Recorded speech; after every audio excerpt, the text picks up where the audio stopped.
Welcome back to part 2 of Understanding America. Classes in session.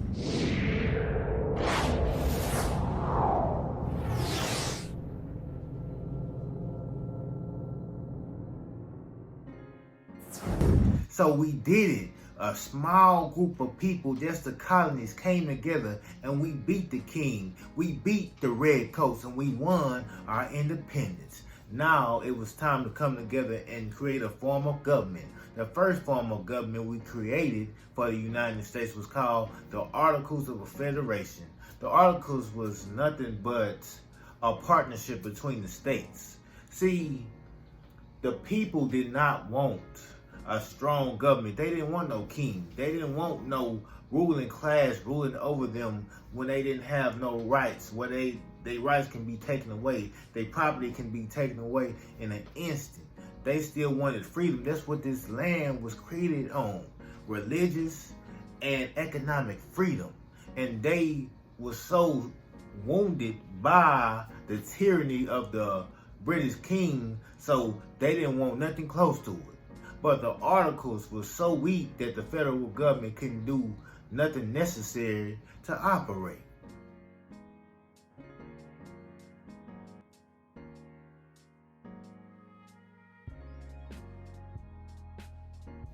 So they called another meeting. Most of the delegates came back and met up and they formed what we have today, which is the U.S. Constitution of America. The Constitution of the United States of America by the RBE Library. The Constitution is a document written by a group of men known as the Framers in 1787. Yes, it is over 200 years old. From May to September of 1787, the Framers met in Philadelphia at Independence Hall and discussed what should be in the Constitution. The United States was a brand new country at the time and had a government that many felt was not as good as it could be. They were meeting to come up with a new way of running the country.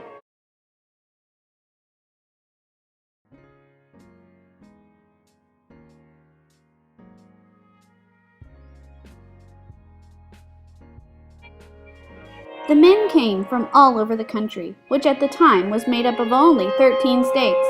The different states had different ideas of what the new government should do, and they had many debates and discussions to come up with a plan that everyone could agree with.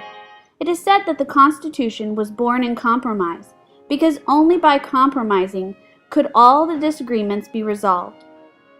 And I tell you, I love the separation of powers.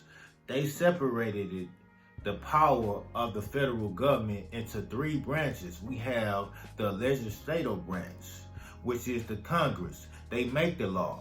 And we have the judicial branch, which is the Supreme Court and lower courts. They interpret the law. And finally, we have the executive branch, which is the president, where he commanded the army and stuff like that. And they are the ones that enforce the law, just like the police enforce the law locally. So you separate the powers in these 3 branches, and they all have mechanisms to check each other power. So I know a lot of people look upset because they ain't get their second stimulus check, you know. And I'm ready for my stimulus check too. You feel me? But at the same time, it's good that nobody can just go based on their own mind and just pass a law or just sign off for something to spend some money on something, because the government has no money. Let me tell you that. The government takes the people's money through taxes and spend it. So everything they spending on is we spending on it. That's our check, you know? So I tell you this, I'm gonna ask you a question. Would you want this man to be your king? Or would you want this woman right here to be the one that's in charge of you? Okay. Would you want this man to have all power over you as a citizen of America? I know I wouldn't. So, hey, it's good that we have separation of powers. Let's move on. Roll the clip. One of the biggest reasons a lot of people opposed the original Constitution was because it lacked a Bill of Rights. A Bill of Rights is a list of rights that belong to the people that the government is not allowed to break. Some of these rights may sound familiar: the right to free speech, the right to practice your own religion, and the right to be silent if the police accuse you of a crime. I tell you, I'm so glad that we have the Bill of Rights. My Lord, am I glad we have the Bill of Rights. They trying to take our rights it seemed like every day. First Amendment, freedom of speech, freedom of religion. You know, it was a story about a baker. He in his own business, he offered this gay couple a service. They homosexual, and he offered them a service. But they was mad that he wouldn't put two men on top of the cake, and he's a Christian man. So I'm like, okay, freedom of religion. So they took him to court, and it went all the way up to the Supreme Court, and he won. You know, he spent a lot of money, went through a whole bunch of persecution because people are feeling like, hey, he's being what they call it, homophobic, unfair, unreasonable. But hey, we have freedom of religion. Also, go to the Second Amendment, you know, which you have a right to own your gun. You know, the Second Amendment talks about how the right of the people shall not be infringed. You know, it says that plainly. Guns are not for hunting. The purpose of the Second Amendment is protect you and your family from tyranny of the government, which we saw the colonists, they rebelled against the king of Britain because he was tyrannizing the people. He was being unfair to the people. He was taxing them without giving them representation.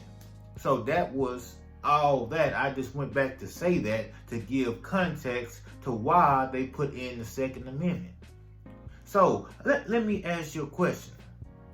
We got all these politicians out here talking about we need common sense gun laws, right? So let me ask you this question. If we have all these shootings and schools are supposed to be gun-free zones, right? And we already have laws on the book that you cannot take a gun and kill somebody with it, right? So if these people will go and violate a gun-free zone and go and kill somebody, which murder is wrong, it's wrong every which way you say. It's wrong on the books. You know, you kill people. How is more laws gonna change that, gonna help that, gonna stop these criminals and these mentally fragile people from killing people if the current law is not stopping them now? Think about that, you know? So what they doing, they are tightening up the laws on the reasonable people, on the good people who have the right to have a gun, and they blaming it on the criminal, you know? So what it is, the government is slowly trying to take the power and the rights of the people so the people can be easily controlled. And the media is a tool of the politicians and people in high places because they don't want the people to have the rights that we have today. They want you to give up all your rights. So people, I beseech you, and I tell you this. Please don't let the media scare you into giving up your rights. All right? Because at the end of the day, somebody breaking your house and you don't have no more guns because you gave up your right, who gonna protect you and your family from a robber or somebody who trying to rape your wife? Hey, I had to take it there because to get you understand. You feel me? So now let's move on. Roll the clip. When the Constitution was written, the framers knew their creation was not perfect. They knew that other people would have good ideas for the Constitution and that future generations would want to make changes. They wanted to make it possible to change the Constitution without needing to resort to revolution. They wanted to be sure that it wasn't too hard to make changes, but they also wanted to be sure that it wasn't too easy. The framers added an amendment process. An amendment to the Constitution is a change that can add to the Constitution or change an older part of it.